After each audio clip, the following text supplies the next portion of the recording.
Hello everyone, welcome back to our channel बातें परीक्षा की। इस वीडियो में हम 5 जुलाई 2023 के महत्वपूर्ण करंट अफेयर्स क्वेश्चंस को कवर करेंगे, साथ ही पिछले कुछ करंट अफेयर्स को भी देखेंगे। तो चलिए वीडियो स्टार्ट करते हैं। पहला हमारा क्वेश्चन है, भारत की अध्यक्षता में संपन्न हुए 23वें एससीओ शिखर समिट में अतिथि देश कौन सा था? तो हाल ही में भारत ने वर्चुअली रूप से एससीओ समिट की अध्यक्षता की है। एससीओ का पूरा नाम है संघाई सहयोग संगठन, संघाई कोऑपरेशन ऑर्गेनाइजेशन। तो इसमें जो अतिथि देश था भारत ने आमंत्रित किया था वह तुर्कमेनिस्तान था। कौन सा था? तुर्कमेनिस्तान। एससीओ समिट की थीम क्या थी जो अभी 23वीं संपन्न हुई? इसकी थीम थी toward a secure SCO, toward a secure SCO. Bharat SCO का सदस्य 2017 में बना था। एक क्वेश्चन पूछा भी गया है, कब बना था? 2017 में। भारत के अलावा पाकिस्तान भी इसमें उस समय शामिल हुआ था। पाकिस्तान भी अस्थाना घोषणा के तहत, अस्थाना घोषणा के तहत। अगर एससीओ की बात करें तो वर्तमान में एससीओ में कुल कितने देश हैं? तो एससीओ में 8 देश हैं वर्तमान में, और इसका हेडक्वार्टर जो है वह चाइना के बीजिंग में है। कहाँ पर है? बीजिंग में है। इसकी स्थापना 1996 में संघाई 5 के नाम से हुई थी। कब हुई थी? 1996 में संघाई 5 के नाम से। वर्तमान में जो 8 सदस्य हैं, 9वां सदस्य जो बन गया है वह ईरान है। हाल ही में जो समिट हुआ है भारत में, उसमें ईरान को 9वें सदस्य के रूप में शामिल कर लिया गया है। 10वां सदस्य जो बनेगा वह बेलारूस बनाने की घोषणा की गई है। किसको? बेलारूस को। अगले साल बेलारूस 10वां सदस्य बन सकता है एससीओ का। चलिए अन्य क्वेश्चन देखते हैं महत्वपूर्ण। हाल ही में एससीओ के विदेश मंत्रियों की बैठक हुई थी, वो कहाँ पे हुई थी? भारतीय राज्य गोवा में हुई थी। बहुत चर्चा में भी था ये। कहाँ पे? गोवा में। नेक्स्ट हमारा यूएनओ यानी संयुक्त राष्ट्र संघ में भारत के स्थायी प्रतिनिधि वर्तमान में कौन है? तो ये है रुचिरा कंबोज। कौन है? रुचिरा कंबोज संयुक्त राष्ट्र संघ में भारत के स्थायी प्रतिनिधि हैं। WHO का मुख्यालय कहाँ पर है? तो वर्ल्ड हेल्थ ऑर्गेनाइजेशन का मुख्यालय है जेनेवा स्विट्जरलैंड में। कहाँ पर है? जेनेवा स्विट्जरलैंड में। और विश्व स्वास्थ्य दिवस प्रतिवर्ष 7 अप्रैल को मनाया जाता है। कब मनाया जाता है? 7 अप्रैल को। एमनेस्टी इंटरनेशनल का मुख्यालय कहाँ है? तो एमनेस्टी इंटरनेशनल का मुख्यालय है आपका लंदन में। कहाँ पे है? इंग्लैंड के लंदन में है एमनेस्टी इंटरनेशनल का मुख्यालय। चलिए दूसरा क्वेश्चन देखते हैं आज का। WTO के रिपोर्ट के अनुसार वैश्विक वाणिज्यिक सेवाओं के निर्यात में दुगुनी वृद्धि हासिल करने वाले देश कौन कौन से हैं? हाल ही में एक WTO ने एक रिपोर्ट प्रस्तुत की है जिसमें उसने वैश्विक वाणिज्यिक सेवाओं के निर्यात में दुगुनी वृद्धि हासिल करने वाले देशों का जिक्र किया है। इसमें कौन कौन से 2 देश हैं? चीन है और दूसरा है भारत। भारत का जो वाणिज्यिक सेवाओं का निर्यात है वैश्विक हिस्सा 4.4% है। कितना है? 4.4% है। अगर WTO की बात करें तो इसकी स्थापना 1995 में हुई थी। 1/1/1995 को हुई थी। और हेडक्वार्टर कहाँ पर है WTO का? तो WTO का हेडक्वार्टर भी जिनेवा में है। जिनेवा कहाँ पर है? स्विट्जरलैंड में है। अगर WTO के चीफ की बात करें, प्रमुख कौन है? नगोजी ओकांजो इवेला वर्तमान में WTO चीफ हैं। लोगो क्या है WTO का? तो WTO का जो लोगो है विकास के लिए सेवा और व्यापार है। इसका लोगो विकास के लिए सेवा और व्यापार। डेटा याद रखिएगा, 4.4% है वाणिज्यिक, वैश्विक वाणिज्यिक सेवाओं के निर्यात में भारत का योगदान पूछा जा सकता है। चलिए तीसरा क्वेश्चन देखते हैं आज का। ग्लोबल शतरंज लीग के पहले संस्करण का आयोजन कहाँ पर किया गया? तो हाल ही में पहली बार आयोजित हुआ था ग्लोबल शतरंज लीग। कहाँ पे? यूएई के दुबई में हुआ था। शहर है दुबई, यूएई में। चलिए कुछ महत्वपूर्ण करंट अफेयर क्वेश्चंस को भी देखते हैं। हाल ही में संयुक्त राष्ट्र जल सम्मेलन हुआ है। कहाँ पे हुआ है? न्यूयॉर्क में हुआ है संयुक्त राष्ट्र जल सम्मेलन। जैव विविधता पर COP15 का आयोजन। तो बायोडाइवर्सिटी पर जो COP कॉन्फ्रेंस ऑफ पार्टीज 15 का समिट हुआ था वह कनाडा के मॉन्ट्रियल में हुआ था। UNCBD इसको बोलते हैं। नेक्स्ट हमारा भारत के 82वें ग्रैंड मास्टर। तो भारत के 82वें ग्रैंड मास्टर बन गए उपल्ला प्रणीत। उपल्ला प्रणीत ये तेलंगाना से हैं, तेलंगाना से हैं। चलिए नेक्स्ट देखते हैं। अंतर्राष्ट्रीय स्तर पर सर्वाधिक गोल करने वाले सुनील छेत्री का स्थान क्या है? तो हाल ही में एक फीफा ने रिलीज किया था आंकड़ा, उसमें सुनील छेत्री को चौथे स्थान पर इसने रखा था सर्वाधिक अंतर्राष्ट्रीय गोल करने में। पहले स्थान पर कौन है? तो पहले पे है रोनाल्डो जो कि पुर्तगाल के खिलाड़ी हैं।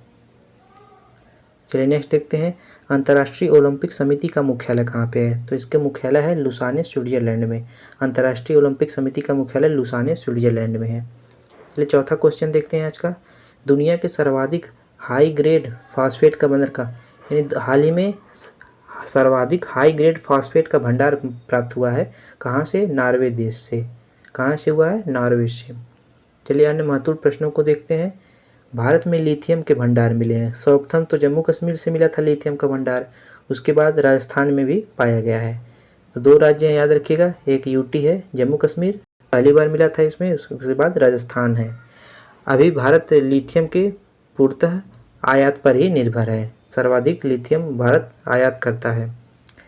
अगर बाल्टिक देशों की बात करें कि बाल्टिक कंट्रीज में कौन कौन से देश आते हैं, तो इनमें लाटविया, एस्टोनिया एवं लिथुआनिया आते हैं। कौन कौन से देश हैं? लाटविया, एस्टोनिया एवं लिथुआनिया आते हैं। अगर नॉर्डिक कंट्रीज की बात करें, नॉर्डिक देश, तो इनमें नॉर्वे, स्वीडन, फिनलैंड, आइसलैंड एवं डेनमार्क आते हैं। Norway, Sweden, Finland, Iceland and Denmark Nordic देश में आते हैं। नेक्स्ट है अखिल भारतीय सेवाओं का उल्लेख संविधान के किस अनुच्छेद में है? तो अखिल भारतीय सेवाओं का उल्लेख अनुच्छेद 312 में है।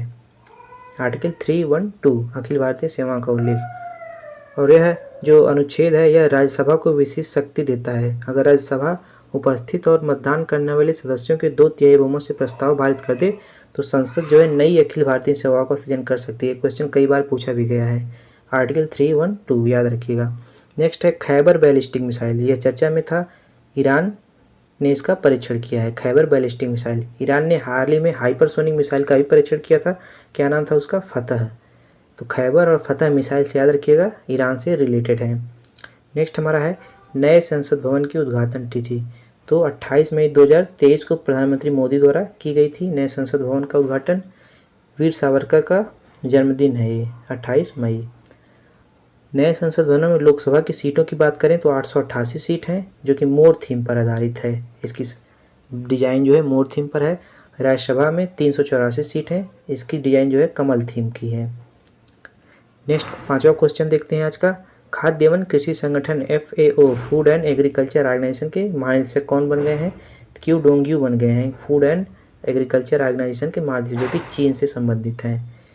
FAO की स्थापना 16 अक्टूबर 1945 को हुई थी। इसका हेडक्वार्टर रोम में है। रोम कहाँ पर है? इटली में है। और प्रतिवर्ष 16 अक्टूबर को विश्व खाद्य दिवस मनाया जाता है। कब मनाया जाता है? 16 अक्टूबर को विश्व खाद्य दिवस। चलिए कुछ महत्वपूर्ण करंट अफेयर्स देखते हैं। भारत के नए CDS कौन बन गए हैं? तो जनरल अनिल चौहान बन गए भारत के नए CDS, ये दूसरे नंबर के हैं। DRDO के अध्यक्ष कौन है वर्तमान में? समीर कामत हैं। सेबी की पहली महिला अध्यक्ष कौन है? तो माधवीपुरी बुच हैं। SEBI securities and exchange board of India की पहली महिला अध्यक्ष हैं। मुख्य चुनाव आयुक्त कौन है? राजीव कुमार हैं। चीफ इलेक्शन कमिश्नर हैं। UPSC यानी कि यूनियन पब्लिक सर्विस कमीशन के अध्यक्ष डॉक्टर मनोज सोनी हैं। नाबार्ड के अध्यक्ष हैं KV साजी। नाबार्ड के अध्यक्ष हैं KV साजी। वर्तमान लेखा महानियंत्रक CGA जो कि 28वें नंबर के हैं, कौन है? SS दुबे हैं। नीति आयोग के CEO कौन है? BVR सुब्रमण्यम है नीति आयोग के CEO। चलिए 6वां क्वेश्चन देखते हैं। कैरेबियाई प्रीमियर लीग का हिस्सा बनने वाली पहली भारतीय महिला क्रिकेटर कौन बन गई हैं? तो श्रेयांका पाटिल बन गई हैं कैरेबियाई प्रीमियर लीग में हिस्सा लेने वाली पहली भारतीय महिला क्रिकेटर। अन्य महत्वपूर्ण क्वेश्चंस हैं। वीमेन प्रीमियर लीग जो हाल ही में संपन्न हुआ था भारत में, उसकी विजेता टीम कौन थी? तो मुंबई थी वीमेन प्रीमियर लीग की। पहली बार इसका आयोजन किया गया था IPL की तर्ज पर। कुल 5 टीमों ने हिस्सा लिया था। कितनी टीमों ने हिस्सा लिया था? 5 टीमों ने। IPL का विजेता इस बार कौन सी टीम थी? तो CSK चेन्नई सुपर किंग्स थी विजेता IPL की। ICC under-19 T20 world cup महिलाओं का, इसके विजेता भारत रहा था, जो कि पहली बार साउथ अफ्रीका में आयोजित हुआ था। ICC महिला T20 विश्व कप जो हुआ था उसका विजेता ऑस्ट्रेलिया था। ICC पुरुष test cricketer of the year 2022 कौन था? बेन स्टोक्स इंग्लैंड के हैं। अगर one day cricketer of the year पूछ दे तो कौन है? बाबर आजम है पाकिस्तान के। T20 cricketer of the year पूछ दे तो सूर्य कुमार यादव हैं भारत से। 7वां क्वेश्चन है आज का। भारत का विदेशी ऋण मार्च 2023 तक। तो RBI ने हाल ही में एक डेटा रिलीज किया है। RBI द्वारा डेटा रिलीज किया गया है जिसमें भारत के विदेशी ऋण को दर्शाया गया है। मार्च 2023 तक यह था $624.7 बिलियन, 624.7 बिलियन डॉलर था विदेशी ऋण मार्च 2023 के अंत तक। अगर मिलियन की बात करें 10⁻6 होता है, बिलियन 10⁻9 होता है, जबकि ट्रिलियन होता है 10⁻12 होता है। 8वां क्वेश्चन है। महिला SSG यानी कि महिला सेल्फ हेल्प ग्रुप, इसको हम स्वयं सहायता समूह भी बोलते हैं, के उत्पादों को बेचने हेतु एक ऐप लॉन्च किया गया है हाल ही में। इसका क्या नाम है? नाम है ई सरस ऐप। महिला सेल्फ हेल्प ग्रुप्स के उत्पादों को बेचने हेतु जो ऐप लॉन्च हुआ है उसका नाम है ई सरस ऐप। इसको लॉन्च किया है ग्रामीण विकास मंत्रालय ने, भारत सरकार के ग्रामीण विकास मंत्रालय द्वारा। ग्रामीण विकास मंत्रालय द्वारा हाल ही में एक जलदूत ऐप भी लॉन्च किया गया था जो जल की स्तर की माप करता है ग्रामीण स्तर पर। याद रखिएगा, जलदूत ऐप भी ग्रामीण विकास मंत्रालय द्वारा रिलीज किया गया है। 9वां क्वेश्चन है अक्षय रिवर क्रूज। तो यह गुजरात में अमित शाह द्वारा लॉन्च किया गया है, Akshay river cruise, Gujarat state में। नेक्स्ट है श्रावणी मेला। तो हाल ही में श्रावणी मेला कहाँ पर लगा था? झारखंड राज्य में लगा था। यह एक महीने तक चलने वाला मेला है। अन्य महत्वपूर्ण प्रश्नों की बात करें तो रज महोत्सव हुआ था हाल ही में, उड़ीसा में हुआ था। त्रिशूर पूरम उत्सव केरल से संबंधित है। सिरुई लिली त्यौहार मणिपुर से रिलेटेड है। लेवेंडर जो फेस्टिवल जो हाल ही में त्यौहार आयोजित हुआ था वो जम्मू कश्मीर में हुआ था। लोसर त्यौहार लद्दाख में हुआ था। लोसांग महोत्सव कहाँ पर हुआ था? सिक्किम में हुआ था। लोसांग महोत्सव सिक्किम में। लास्ट क्वेश्चन है आज का, प्रधानमंत्री मोदी द्वारा आंध्र प्रदेश में साई हीरा ग्लोबल कन्वेंशन सेंटर का उद्घाटन किया गया है।